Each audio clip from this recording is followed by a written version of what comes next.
Oke, balik lagi bareng kita di Fish Talk. Kenapa nge-freeze ya? Kamera yang mana sih?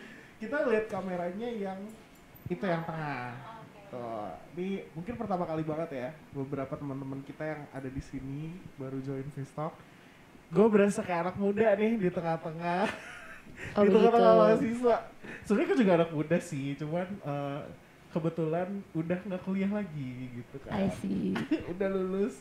Dan kali ini kita ada di Conservatory of Music, Fakultas Ilmu Seni, program studi musik. Hari ini aku ada di tengah-tengah orang-orang keren nih. Ini samping ketua HMM ya kan. Asik. Mantap. Ketua HMM mungkin boleh. Terus sebelah-sebelahnya ada apa ya? Anak-anak beasiswa. Jadi ini kita ada di sini anak-anak beasiswa Fakultas Musik Fakultas Ilmu Seni Universitas Pelita Harapan. Nah, di samping kanan aku ada Steffi sama Vio. Halo. Nah, mungkin biar nggak makin tegang ya kan, kayak tegangan sutet. Tolong bantuin aku dong, tolong perkenalkan diri kalian. Nih ada dari ujung sana yang merah marun. Terus perkenalin nama, jurusan, peminatan, terus masih single atau enggak? Ya, nama jurusan, angkatan, apa peminatan. Oke, halo semua, nama aku Niko Seri Tejo. Biasa dipanggil Mercy atau Tejo boleh sih. Aku dari jurusan musik, angkatan 2020, peminatannya SDMP. Lanjut? Oh lanjut, iya. Oke, halo semuanya, aku Joy Jordan. Aku jurusannya musik, angkatan SMP, angkatan 2020. Nih kalau yang ngeliatin Instagram nih host kita nih yang nanya-nanya tuh. Ya gantian ya kan? Gantian bener. Ya. Terus kalau kemarin dia yang nanya-nanya, sekarang gue yang nanya-nanya. Lanjutin yang tadi gue bilang, ketua HMM. Ya, hai guys, perkenalkan nama saya Tevilio Christian, biasa dipanggil Tevi, peminatan Pop and Jazz Performance angkatan 2020. Ya, Steffi all out banget ya kalau dia ada event ya. Ya, Iya. Oke deh. Lanjut nih, sebelahku ada Oke. siapa? Ada siapa? Iya. Oke, halo semuanya. Nama aku Steviani Maria. Aku dari jurusan musik komposisi angkatan 2019. Oke, silakan. Jadi aku namanya Violeta Charlene, bisa dipanggil Vio, jurusan musik ya tentunya, dan peminatan SDMP angkatan 2020. Yeay. Nah, tepuk tangan dulu dong buat kalian semua. Ini mahasiswa-mahasiswa yang keren banget ya kalau menurut gue. Jadi gini guys, sebenarnya nama-nama kalian itu gue pilih karena kita sering kerja bareng nih dalam project-project gitu kan. Evi pernah kerja bareng, kita project Musho ya waktu itu ya Vi ya? Iya benar. Mushonya belum rilis, Belum nanti tayang. kita rilisnya bulan Desember 2022. Nah, Oke. terus kalau Vio waktu itu, Vio bantu main piano sama Ci Odel ya? Oh iya, Iya gak sih? Natalan. Natal, benar, pas lagi Christmas. Terus kita juga pernah kerja di Musikaporia bareng ya? Ya, Musikaporia sama Revolution. Betul, Reverberation juga, itu desainnya banyak banget. Jadi kalau kalian lihat desainnya Reverberation, ya ini orangnya nih guys. Ci Vio. Nah, kalau ngomongin Reverberation, ini ketuanya. Ini pokoknya kalau ada yang salah langsung di sniper dia gitu kan. Ko Tevi, Koko, panggil apa sih? Koko, kakak, Cici, oh mas. panggil Tevi aja nggak apa-apa. Panggil Tevi aja, jangan dipanggil sayangnya, udah punya soalnya. Tapi panggil saya nggak apa-apa. Tevi ceritain dikit dong pas lagi Reverberation, kamu ngerjainnya gimana tuh? Nyeimbanginnya antara kuliah dan Reverberation. Itu cukup menantang ya untuk Hmm. event terutama Reverberation karena Reverberation kan setelah vakum ya beberapa saat gara-gara pandemi kemarin. Benar. Dan itu kayak konser setelah pandemi ya? Iya. Kayak bener-bener setelah- semuanya on-site, Iya, terus bener banget. kayak udah lama banget orang nggak nonton konser gitu kan. Iya, dan itu Terus dia yang nyiapin Iya. gitu. Keren banget ya. Terus? Dan pertama pas mendapat tugas dari atasan untuk mengadakan Reverberation itu pertama lumayan kaget sih karena kita untuk pertama kalinya mengadakan event onsite itu kan, dan HMM kita tuh anggotanya nggak kayak ratusan orang gitu. Bener. Nah, sementara kita hanya belasan. Nah, itu untuk manage tiap-tiap orang menjalankan tugasnya masing-masing tuh pastinya menantang banget tuh. Dan kita pada akhirnya butuh teman-teman di luar HMM juga. Kita butuh teman-teman ada yang show, ada juga yang mahasiswa reguler untuk saling berkontribusi. Dan itu bisa dibilang nggak mudah untuk dilewatin sih, karena pertama aku sendiri pengalamannya mungkin belum sebanding dengan yang lain, dan langsung tiba-tiba dapat tanggung jawab untuk handle konser yang bisa dibilang cukup besar juga ya. Yes. Dan masih banyak kekurangan, saya yakin ya, mungkin orang-orang yang udah kerja sama aku mungkin melihat beberapa kekurangan, gimana saya memimpin, gimana saya mengelola hal itu.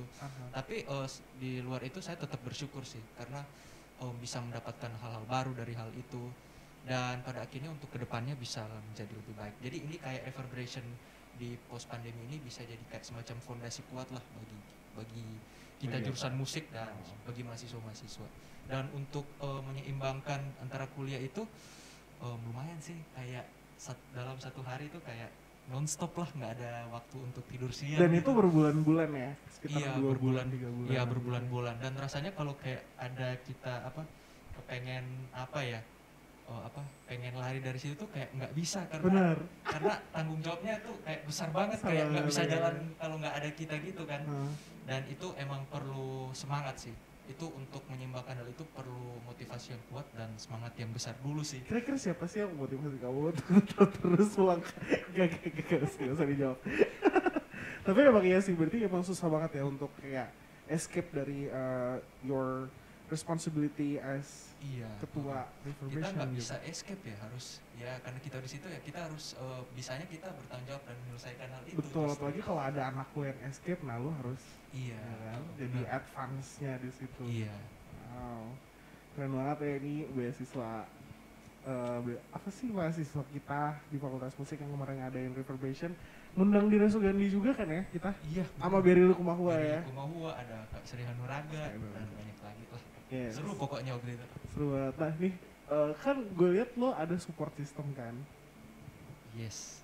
Contohnya dua lelaki di sebelah lo itu. Oh iya, jelas banget. Itu kalian kayaknya kemana-mana gitu kan, bertiga gitu. Iya. Udah kayak Roh Kudus, Allah Bapa Putra Roh Kudus gitu kan. Bertiga deh kemana-mana gitu. Nah, kalau Tejo sama Matthew nih, Tejo sama Matthew satu orang. Matthew sama Joy, waktu itu kan kita pernah bikin project bareng ya di Natal ya. Pas waktu itu lo bikin tanya-tanya, lo bikin vlog sama tanya-tanya juga ya. Gue lupa deh. Sama yang lain. Oh, cover juga ya, bikin cover dan lain-lain. Oh gimana tuh? Kan maksudnya sebelum ada project-project kayak gitu kan, gue nggak tahu sih kalian sibuk atau enggak, cuman kan pasti harus ada strategi baru dong untuk kayak ngikutin project meeting, update, terus nyiapin kontennya, nyiapin akhirnya syutingnya dan lain sebagainya. Itu gimana lo nyesuaiin antara pembuatan project itu dengan hari-hari kuliahnya gitu? Apalagi kan anak angkatan baru kan kuliahnya lebih padat gitu ya daripada yang tahun-tahun terakhir. Kalau itu kembali ke time management masing-masing. Oh iya bener. Tapi time management lo gimana emangnya? Ya kalau misalnya kayak ada SOW terus kayak bagi tugas sama kuliah sehari-hari gitu, kan seperti yang diajarkan host kita ini, itu kayak ada kalender, Google Calendar gitu rapi. Oh itu sangat berguna sih sebenarnya, kayak bagi waktunya. Terus kayak ya belum lagi kan meeting-meeting untuk bahas konten gitu kan termasuk juga ya. Ya gitu sih, kebantunya karena sangat membantu guys. Thank you ya ampun. Jadi waktu itu gue pitching project kan ke atasan, terus atasan approve dan akhirnya ya resource gue anak-anak so ini. Jadi gini ceritanya, kalau misalnya kita beasiswa diwajibkan untuk bekerja ya, jam kerjanya beda-beda kan, ada yang 1000 jam, ada yang 2000, ada yang macam-macam. 3000 ya TC ya, kalau TC ya. 3000? Nggak nyampe. Ya pokoknya banyak lah ya untuk show gitu. Nah jadi show itu, teman-teman show beasiswa itu punya kesempatan kayak ring satunya gue gitu untuk bikin project-project yang kalian lihat di YouTube.com gitu kan. Uh, ini Joy waktu itu sama Matthew kita bikin konten di Instagram. Nah kalau Matthew gimana Matt bagi waktunya waktu itu? Kebetulan gue waktu itu lagi yang lulus proyek Natal itu kan sekitar bulan 11 gitu kan. Iya November. Iya jadi itu kan lagi banyak persiapan kayak proyek-proyek lain juga sebenarnya. Ada proyek A, B, C gitu lah. Dan buat nyesuaiin sama waktunya emang cukup susah sih. Karena waktu itu kan juga udah mulai hybrid kan. Jadi kayak udah mulai onsite gitu. Benar ya. Dan itu butuh time management lagi sih balik lagi tadi. Sama ingat tanggung jawab aja sih. Terus juga yang paling penting sih kalau buat aku sendiri buat bikin schedule sih. Jadi biar semuanya nggak keteteran dan akhirnya bisa selesai tepat waktu. Jadi lo lihat goalnya apa, terus nanti baru di set gitu ya. Dibikin jadi schedule gitu. Iya, oke. That's good to know juga ya, nih kita bisa kalau misalnya lagi banyak to-do list yang harus dikerjain, mending kan di-list dulu semuanya, terus baru di set schedule-nya kapan mau dikerjain gitu to-do list-nya, ya nggak? Pasti lo ketua HFM kayak gitu juga gak sih? To-do list lo gue gak kebayang sih, banyak banget kan pasti. Ya sampai nggak tahu yang mana yang mana. Tapi ini kalau Evi, waktu itu kan kalau lo pegang Mushow, nih kita we will keep on mentioning it meskipun belum rilis, tapi nanti biar kalian makin penasaran untuk stay di YouTube kita ya. Jadi nanti kita akan tampilinnya di bulan Desember 2022. Nah, waktu ngerjain itu, what challenges that you faced waktu kita lagi ngerjain Mushow? Talentnya nggak latihan atau apa gimana? Iya banyak kejadian sih, jadi aku lebih kayak belajar kerja di lapangannya ya, jadi kayak udah ngerencanain segala macemnya, terus pas lagi syuting ternyata ada satu hal dan lain yang apa sih yang kayak berkendala gitu ya, jadi harus syuting ulang lah gitu kan, harus nyari talent nambah hari lagi ya, dan itu kan kerjanya seharian ya. Dari pagi sampai malam, jadi videographer ya, terus jadi timekeeper ya, sutradara juga iya gitu kan, jadi talentnya juga ya. Aku bahkan jadi talent gitu, jadi kayak apa ya, capek banget, tapi di sini aku ngerasa ada apa ya, kayak dapat pengalaman sih Kak, jadi kayak oh ternyata yang kayak gini loh pas kita lagi bikin konten gitu, maksudnya kayak di baliknya dan juga bahkan di kontennya gitu, iya gitu. Nanti pasti bakal seru banget sih, jujur Li. Karena sebenarnya gue juga udah nggak sabar untuk yang rilisin. Cuman itu nggak nyambung kalau bukan bulan Desember. Baik. Iya kan? Karena temanya Natal. Temanya Natal benar, dan ya, kita waktu itu lagi ngomongin soal kayak challenges gitu loh, tentang kayak yang dari tadi kita obrolin juga kan, lagi transisi antara onsite dan dari online ke onsite, terus makin restriction-nya makin longgar gitu kan, dan pada saat kita bikin konten itu masih dalam pandemi ya, masih dalam restriction-nya lumayan ketat juga gitu. Terus waktu itu juga bareng Hana ya, salah satu student beasiswa kita juga, dan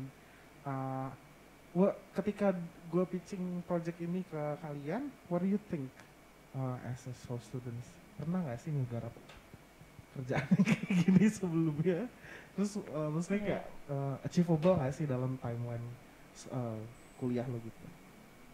Jadi sebenarnya waktu itu kan kita disuruh bikin konten kan. Bikin konten itu jadi aku sama Hana bareng, terus kita sama-sama godok konten bareng gitu. Jadi sama-sama mikirin coba deh bikin show yang kayak gini-gini. Akhirnya terakhirlah Mushow gitu kan. Ide namanya juga dari kakak kan. Terus habis itu jadi sebenarnya dari kita bertiga sih kan, kita ngobrolin kan. Iya benar. Kayak ada ide terus di ngobrolin bareng gitu kan. Nah terus di situ mungkin salah satu tadi challenge terberat ya gitu, atau gimana? Di momen itu, di semester itu adalah semester kayak mata kuliahku tuh lagi banyak, dan sebenarnya nggak banyak tapi bobot gitu, berbobot gitu mata kuliahnya. Kayak pokoknya itu mata kuliahnya ya. Ini maksudnya mata kuliah berbobot, pada tahu gak? Bukan, sebenarnya bukan dari bukan kayak dari SKS doang sih, tapi mungkin karena aku dari materi kuliahnya gitu. Iya, dan itu juga aku di tahun ketiga kan, jadi baru masuk tahun ketiga tuh kayak persiapan resita lah atau bikin karya, skripsi. Jadi harus ya itu ada metodologi penelitian gitu kan, jadi benar-benar mata kuliah yang apa ya, menguras tenaga dan pikiran gitu kan. Cuman waktu itu ya karena berhubung kita harus melaksanakan jam kerja show gitu kan. Yes. Kan itu sebuah tanggung jawab ya. Betul. Jadi mumpung ada lowongan show, jadi aku ngambil gitu loh, kayak why not gitu, dan jadi sebuah pengalaman juga kan. Jadi ya challenge terberatnya ya pasti gimana ngeimbangin gitu, kayak teman-teman yang tadi udah bilang juga kan, kayak time management. Dan kalau aku sih lebih kayak selama ada show, aku kalau misalnya lagi kosong aku bakal nyari show gitu, ada show apa nggak, ada show apa gitu.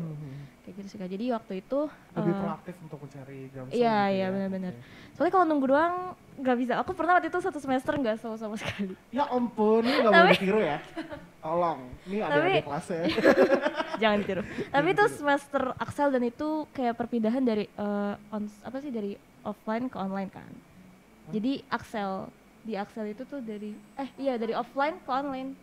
Perpindahan dari onsite ke online ya Oh, gitu iya, maksudnya. karena udah baru mulai pandemi. Iya, Oke, jadi oke, iya, show-nya iya. masih Ini transisi dari yang tadinya show-nya normal ke online. mungkin mereka nggak ngalamin kan, karena aku masuk tuh aku masih ngalamin show onsite. Jadi pas show onsite itu kerjanya di kantor segala macam gitu kan. Tapi pas online ya kita benar-benar harus lebih nyari sendiri, dan karena masih baru online, jadi show-nya agak Menurun. berkurang gitu, maksudnya karena lagi menyesuaikan kan dengan online. Betul.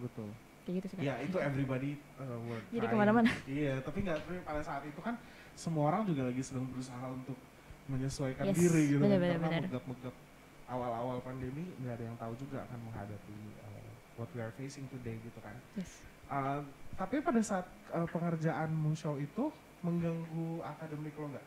Gue harap enggak sih. Enggak sih. Ya aku tetap survive. Tetap aku ujian ya, tetap melakukan. Iya dong, UAS tentu dan saja. segala Maksudnya macam. itu kan juga salah satu ya sebagai mahasiswa ya kita harus, itu tanggung jawab kita juga buat belajar gitu kan. Setuju banget. Jadi even though ada show itu, aku tetap berusaha, pokoknya prinsip aku pribadi ya. Kalau misalnya aku emang udah dikasih suatu kesempatan gitu buat belajar segala macem, I'll do it my best gitu. Jadi pokoknya ya kalau ada ujian apa ya aku belajar semampu aku semaksimal mungkin gitu. Jadi ini salah satu kayak lebih ke prinsip aku sendiri sih Kak. Jadi That's kayak good. to do my best in everything yang udah dikasih ke aku gitu. That's ini yang gue seneng banget ya dari Evi, karena Evi tuh selalu kalau dikasih project tuh megang banget gitu loh guys, ngerti gak? Kayak gimana ya, kayak Gimana tuh?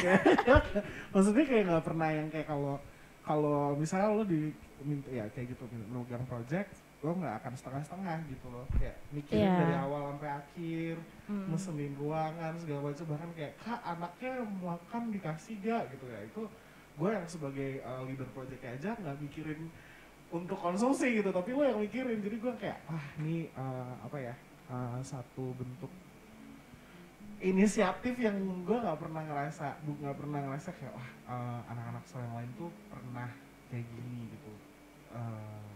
Tapi overall selama bekerja bareng nih sama teman-teman mahasiswa, gue ngerasa nyaman banget sih kerja dengan kita semua nih. Nggak pernah ada yang kayak kalau dikasih project tuh nggak pernah ada yang kayak nanti aja deh gitu, atau kayak misalnya dikasih project atau enggak kayak pas kuliah tuh mengganggu, bahkan nilai mereka sampai turun gitu. I believe nilai kalian aman-aman aja ya, dan kalau enggak bakal dapat beasiswa juga gitu kan.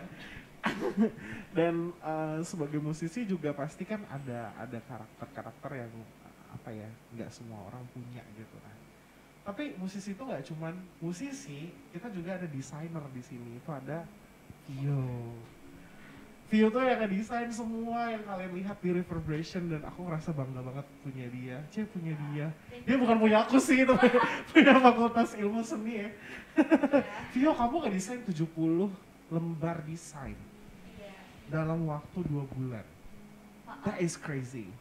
Iya sih, aku juga ngerasa sempat kayak stress out, burnout juga saat itu. Karena lagi sibuk-sibuknya juga sih, nggak cuma Reverberation kan. Terus udah gitu aku diajak juga sama temen aku yang Aurel itu musik Korea kan. Karena dia pegang sendirian, aku ngerasa juga agak kesian gitu kan, butuh bantuan. Jadi ya kalau bisa kenapa nggak bantu. Yes. Tapi itu keren banget sih. Kamu ngimbanginnya gimana sih, Vio? kalau lagi juga angkatan baru kan, 2020 ya. 2020. Nah itu kan berarti lagi banyak kuliahnya nggak? Iya, lagi banyak sih. Teori semua gitu. Oh, cuman udah puji Tuhan udah nggak ada teori sih. Oh pada saat Mas. itu, tegap ya. Singkat Terus? ya. Cuman kayak ya sama sih kayak teman-teman yang lain ya, bikin schedule gitu ya. Kalau aku orangnya tuh apa ya? Kalau nulis biar ingat gitu. Jadi nulis. Oke. Jadi harus nulis. Jadi aku tulis deadline-deadline-nya deket-deket di sini gitu. Jadi pas deket-deket bisa dikerjain salah satu dari atas sampai bawah gitu. Gak cuma yang apa namanya SOW tapi akademik juga, terus pelayanan juga yang lain juga gitu. Oh kamu pelayanan ya? Di mana pelayanannya kalau boleh tahu? Tapi kalau Anses sih enggak sih. Iya belum. Oke.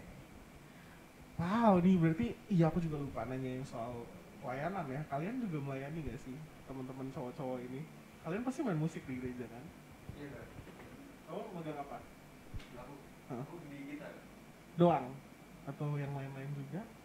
Atau Kalau- musik produser juga? Kalau di Bikinin gereja sequencer juga enggak? Kalau di gereja kan sekarang baru konten lagi kayak kemarin itu baru konten, jadi masih baru-baru gini, jadi kayak simpel-simpel aja sih. Gitar aja sih. Kalau Joy? Ya mostly piano sih, cuma kalau dibutuhkan di dalam musik lain ya.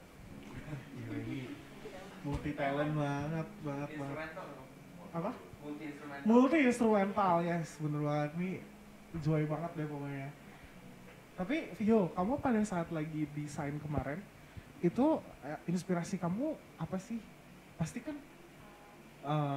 ini nggak sih kayak apa ya? Kayak nggak harus cari referensi. Iya, kayak gitu. Desain. Aku suka sih kayak ngeliat desain IG orang gitu. Jadi aku suka liatin ya dari kampus-kampus lain, organisasi lain. Terus aku juga gabung SK kan, jadi tahu gitu misalnya kayak desain-desainnya tuh apa. Terus dari Reverberation yang sebelumnya juga sempat ada yang apa namanya ya ciri-cirinya gitu yang Ciri-ciri betul. yang tahun lalu. Jadi tahu lah kisarannya mau ke arah mana nih, kayak futuristik, modern gitu kan. Jadi dibikinnya juga dari color codingnya gitu, bikinnya agak mencolok gitu. Bukan mencolok sih, kayak biru ya futuristik gitulah, modern energetik gitu. Mencolok tapi nggak Iya. nyakitin mata gitu ya. Iya kalau benar, misalnya. nggak neon-neon banget.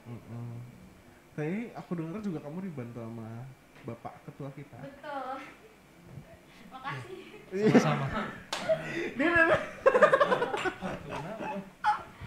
Iya, spending time together dengan Vio ya, mendesain bareng ya, luar biasa. Ya, enggak berdua sih. Kita bersama. Oh, kan. bersama. Chris juga. sama Soalnya ada Vio. aku di situ. Iya.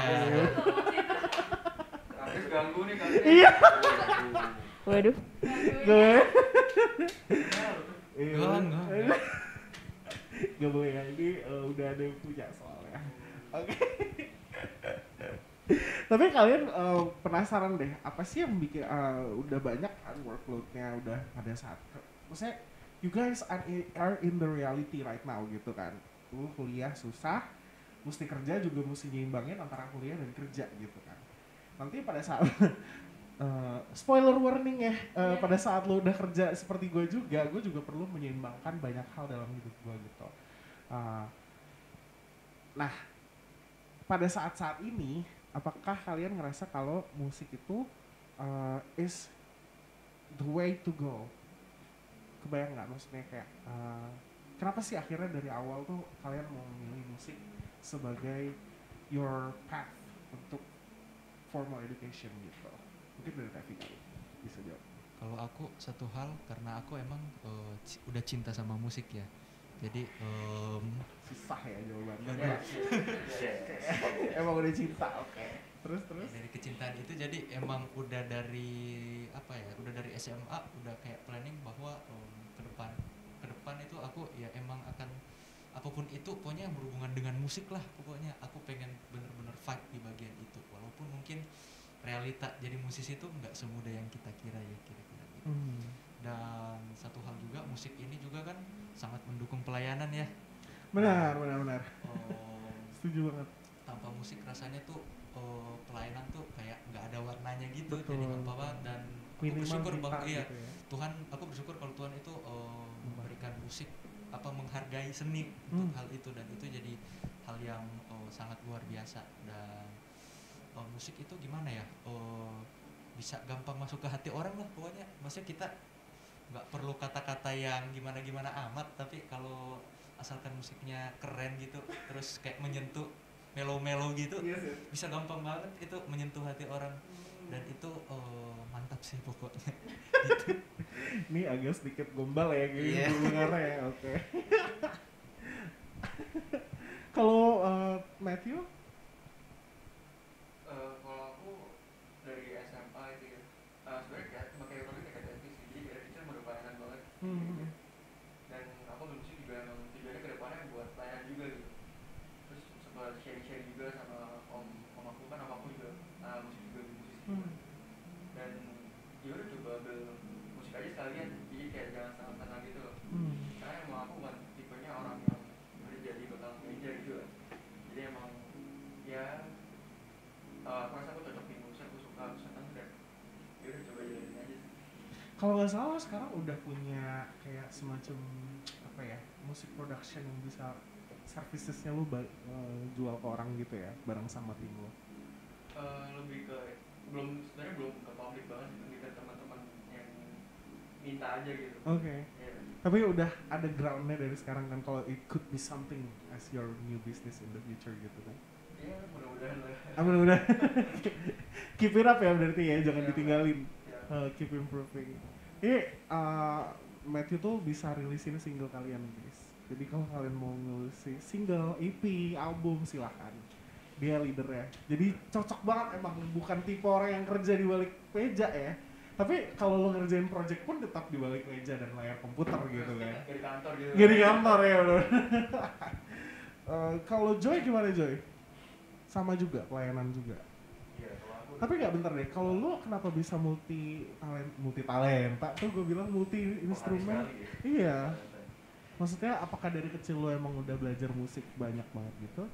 Iya, kalau dari kecil emang kayak dipush sama orang tua untuk les musik banyak instrumen. Dari TKA itu udah main biola, diambil main piano, terus kayak tapi awalnya kayak masih terpaksa gitu loh. Kayak wah beban banget nih musik gitu. Tapi berjalannya waktu tambah gede, kayaknya ini memang passionku gitu. Jadi soalnya kayak lihat pekerjaan di musik, karirnya di kedepannya itu kayak ya pasti ada tantangannya, cuman kayak musik itu bisa dibawakan aja gitu terjadi. Jadi ya gitu lah kira-kira.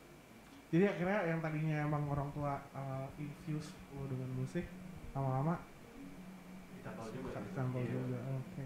Dan akhirnya pilih musik sebagai edukasi formal lo gitu ya. Terus sekarang berarti masih pelayanan juga atau? Iya masih. Tapi online sih mas ya. Kecuali dipanggil sama gerejanya dia gitu. Oke. Oh berarti Anda melayaninya di mana-mana gitu ya? Iya bisa dibilang gitu lah. Bisa dibilang gitu, luar biasa. Musikal ini ya, musisi gereja. Iya. Keren banget. Kalau Evi, gue pernah cerita ke gue katanya your family is not musical. Oh iya. Right? Iya, Kalau bukan dari Joy background kan tadi musik. dari kecil tuh udah megang TKB loh, dia megang viola. Viola. Violin ya? Apa sih? Violin. Kalau lu gimana? Kalau Dari aku- kecil sering didengerin. Ya mungkin sama ya, kayak mungkin parents sekarang kayak apa ya, aku nggak tahu sih, tapi mamaku juga waktu itu masukin aku awalnya kelas musik, bukan kelas musik sih, les nyanyi kelas kecil. Habis itu pelayanan juga di gereja, and then aku mulai, maksudnya kayak mulai menjerumus ke musik lagi tuh pas umur 12 tahun itu aku mulai ambil instrumen major aku gitu. Maksudnya mulai fokus pada satu instrumen aku. Nah terus Which is? drum. Drum. Dia Habis drummer, itu guys. Habis itu dari situ aku ada les musik, kelas drum. Habis itu di SMP sama SMA tuh mulai aktif di musik. Jadi kayak ikut, di SD juga aku kayak diajarin main violin. Jadi aku juga belajar baca not balok di situ. Soalnya kan not balok drum sama notasi yang pitch instrumen tuh beda. Oke. Ya kan, jadi di situ aku belajar cara baca not balok segala macam. Terus pokoknya mulai serius tuh di SMA. Di SMA tuh aku mulai gabung kayak di orkes, terus mulai terlibat di musik. Pokoknya event-event di sekolah aku tuh kalau ada event musik tuh aku kayak Pasti terlibat gitu, ikut main gitu kan. Entah lagi Agustusan segala macam tuh pasti kita butuh musik ya kalau event-event kan. Jadi di situ sih Even pokoknya. renungan pagi ya butuh musik ya. Iya, iya, iya gitu. Jadi dari situ sih di SMA tuh aku mulai aktif, terus aku ngerasa ya udah merasa kalau aku cocok di situ. Dan salah satu hal yang ngedorong aku adalah kenapa aku yakin, soalnya di saat kita suka ke suatu hal dan kita mau menanggung, mau diproses gitu ya. Maksudnya nggak selalu suka itu nggak selalu yang bagus-bagus ya. Suka itu pasti ada pengorbanannya, pasti ada harusnya dikorbankan. Tapi saat kita mau menjalaninya, kita mau menanggung segala hal yang kita lakukan itu, ya berarti kita benar-benar yakin gitu. Maksudnya gimana ya, kayak kalau aku ngerasa tuh aku yakin, soalnya aku waktu ngerasa lagi nggak selalu di atas ya, tapi pas lagi downnya misalnya di musik lagi ngulik kayak gak dapet gitu misalnya kan ya, tapi tetap gitu. Terus mau jalan gitu, tetap terus mau latihan. Dan mungkin itu sih, jadi karena aku mau melakukannya, mau menanggung segala hal yang harus dilakukan itu, segala prosesnya. Jadi aku ngerasa ya aku enjoy gitu di dalam hal bermusik ini gitu. Jadi kayak what you say right now itu menurut gua nggak pernah kepikiran sebagai anak yang bukan non musik, karena nggak semua orang ngambil jurusan kuliah mereka terus latihan. Kebayang nggak? Kayak misalnya ngambil jurusan akuntansi atau ngambil jurusan komputer, let's say kayak gua dulu backgroundnya komputer by the way. Gue gak latihan, maksudnya gue gak bisa latihan gitu. Iya kan? Tapi and then what setelah itu, ketika lo keep on, lo udah tahu pengen terus latihan, setelah itu kenapa akhirnya lo bener-bener oke, gue mau lanjut terus nih musik gitu? Mungkin karena selagi latihan aku juga berkegiatan di musik, kita nggak sendiri, maksudnya sama teman-teman. Jadi kayak feel itu sih yang feel itu yang kayak ngerasa aku kalau aku bisa di situ, itu maksudnya bisa lanjut terus di bermusik ini gitu, kayak gitu sih mereka. Oke, wow, keren banget ya. Ternyata emang dari kebersamaan, dan pada akhirnya kebersamaan itu justru mendukung lo untuk flourishing, bertumbuh lagi, untuk terus iya benar. Dan kayak ada ada perasaan seneng aja gitu kalau misalnya kita bisa sama-sama main musik gitu, atau bisa memberikan sesuatu gitu ya. Benar. Jadi orang-orang kayak bisa ikut enjoy apa yang kita rasakan gitu, kayak gitu sih. Berarti itu jadi kayak semacam kayak panggilan hidup lo nggak sih jadinya, kayak ketika lo bisa mempersembahkan sesuatu dari karya lo, itulah your feeling full gitu, your achievement gitu, ketika karya lo terdengerin orang dan orang bisa, Steffi karena karya lo gue gini gitu. Sebenarnya kalau dalam hal karya kita nggak bisa nge-expect orang bakal suka karya kita gitu. Benar. Jadi tujuan utama sebenarnya kalau aku pun di komposisi juga, I just want to musik sebagai suatu media untuk aku menyampaikan pesan yang ingin aku sampaikan gitu. Jadi kita bermusik pun juga pasti ada suatu hal yang ingin kita sampaikan gitu. Betul. Suatu emosi, suatu feeling. Jadi kayak orang lagi galau bisa dia bikin musik galau gitu ya. Atau lagi falling in love, habis itu jadi kayak itu sih how powerful music ya, maksudnya kayak sebegitu kuatnya musik dalam keseharian kehidupan kita juga. Jadi pertanyaan apa ya Kak? Kayaknya aku agak half jalur ya. Pertanyaannya emang itu kok, bener, emang itu jawaban yang gue cari, karena kalau misalnya gak ada feeling itu sebagai musisi, untuk kita gak, kayaknya kalian ngerti ya, apalagi yang pelayanan nih, ketika kita bermain musik, ketika kita ngerasa kayak gue udah mempersembahkan yang terbaik dari latihan gue, performance gue, itu tuh ada feeling kayak serasa puas gitu loh, untuk kayak akhirnya what I did is serving the one, serving yang di atas, untuk kayak memberikan yang terbaik gitu kan buat Tuhan. Dan akhirnya musik jadi media untuk sebagai komposer, apalagi untuk menyampaikan pesan-pesan feeling achievement itu gitu. Yes. That is so cool. Kalau Vio, kamu dari kecil udah main piano? Iya, udah dari umur 4 tahun. 4 tahun? Iya. Wow. Soalnya Jarinya kebetulan muat ya? iya agak main doang doang sih ya. Oke. Otak-otak doang pasti kayak Tapi nggak, memang banyak sih yang dari Iya. toddler udah main piano ya. Betul. Terus? soalnya aku tumbuh di orang tua yang bisa musik gitu. Hmm. Cuma mama sih, mamaku tuh seorang guru musik piano klasik. Oke. Jadi dari awal mungkin kita bisa menyimpulkan dari semua jawaban di sini juga orang tua tuh kadang menjadi sumber atau apa namanya dari Tuhan gitu buat menyalurkan apa sih bakat kita sebenarnya gitu dari kecil. Betul. Supaya kita tuh kadang dari kecil kan nggak sadar diri bakat kita tuh apa, jadi kadang dicobain ini lesin itu gitu kan. Dan puji Tuhannya dari awal juga pas 4 tahun itu aku diajarin musik piano, terus seneng gitu mungkin ya, enjoy. Jadi dilanjutin sampai SD, SMP. Tapi ya adalah momen-momen kayak ngerasa kayak ini mah cuma dorongan orang tua gitu. Aku nggak ngerasa, mungkin bukan passion aku di situ. Ada rasa-rasa down gitu. Cuman pas SMP aku mulai kayak aktif pelayanan gereja, ngeband di sekolah juga, dan di situ kayak terbuka gitu kalau misalnya kayak punya support system gitu loh, kayak anak-anak band gitu. Lu tuh bisa gitu. Terus di situ kan jadi kayak yakin gitu kan kalau misalnya mungkin this is my calling gitu. Jadi aku lanjutin gitu sampai apa namanya ikut ini beasiswa juga masih di UPH gitu, kayak daftar form gitu-gitu. Termasuk kayak interview yang kemarin juga pas beasiswa kan ada interview. Kayak di situ tuh masih tadinya aku mau masuk classical performance. Tapi kayak aku kan bisa selain piano bisa yang lain juga gitu. Karena ya itu band kayak pelayanan gereja, band, jadi aku lebih suka explore musik yang lain gitu. Gak cuma klasik tapi pop dan yang lain gitu. Karena kamu berangkatnya juga dari klasik gitu. Iya betul. Tapi makanya di sini juga yang dengar, maksudnya jadi klasik pianis gitu, kita bisa belajar yang lain loh gitu, gak cuma klasik gitu. Jadi dari situ aku diyakini juga sama ketua kita ya Bu Adri gitu pas aku di interview, ya apa kamu nggak coba aja music production gitu, di sini kita ada music production. Dari situ entah kenapa kayak hatiku kayak sebenarnya aku mau ini kayaknya gitu, karena aku kedepannya mungkin pengen lebih ke arrange buat film gitu.